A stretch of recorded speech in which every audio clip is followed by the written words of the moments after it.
Hello and welcome. In this video, I am going to create a first model for my application. A model structurizes the way we can save data into our application and make sure that we can adhere to certain security and safety measurements. So let's dive into the model builder. You can find the model builder on the left-hand side in the builder bar of your application. You can see that two models have already been created. This is the user model and the role model. These are necessary for logging into your application and for providing other users with certain roles in your application. So let's press the models overview. Here you can see the regular models overview.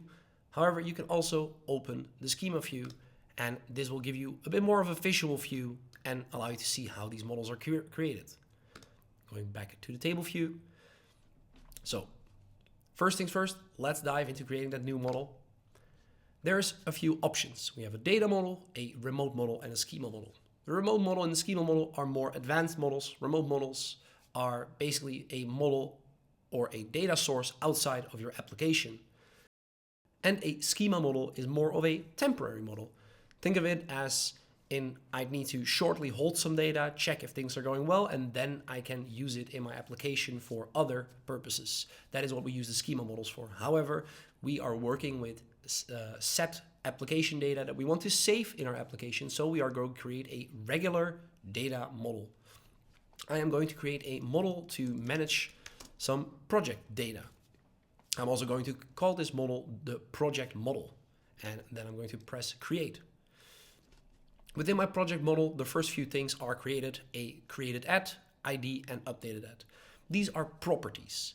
So every time we are going to create a new project, these will automatically be created. This way we know when a project is created, or if we update our project throughout any item, then the updated at will change.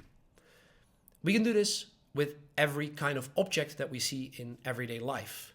And database normalization is quite tricky, but stay with me. Whenever you are thinking of your first, applications, a project will be your model. But let's say a task that can belong to a project will also be a model. We will not add a task as a property to our project. So think of regular nowadays objects that, and usually in database ruling, those will be an object or a model in your application structure. So we now want to provide properties to our project. So what can we do to determine this is our project? What makes our project our project? It has a name, it has a starting date, it has an end date. So these are properties, things by which we can describe what this is. So in this case, we have a name for our project.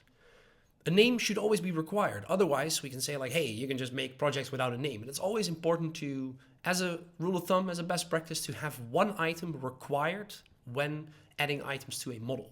So in this case, we have a name.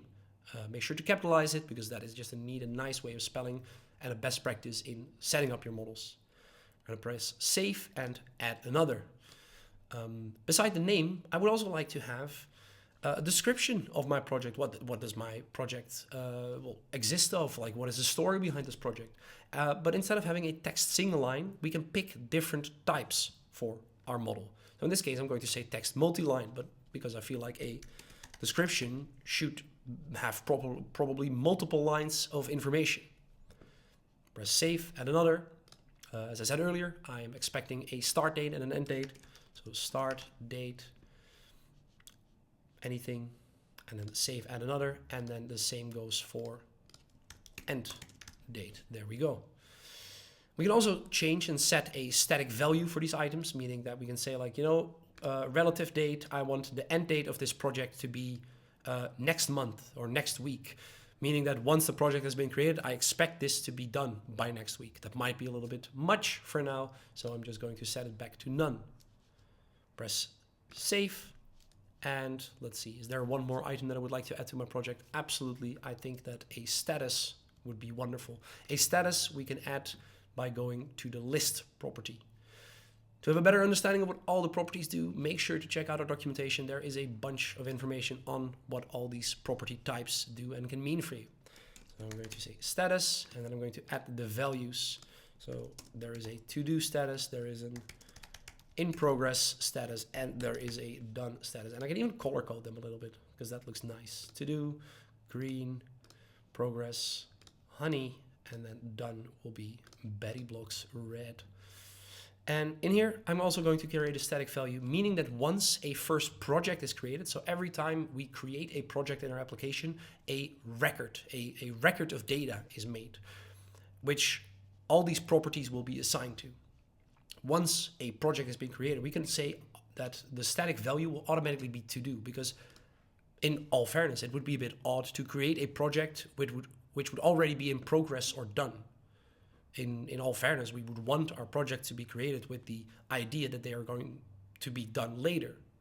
So right now, a project is made, and this status automatically assigns the to-do status to our project.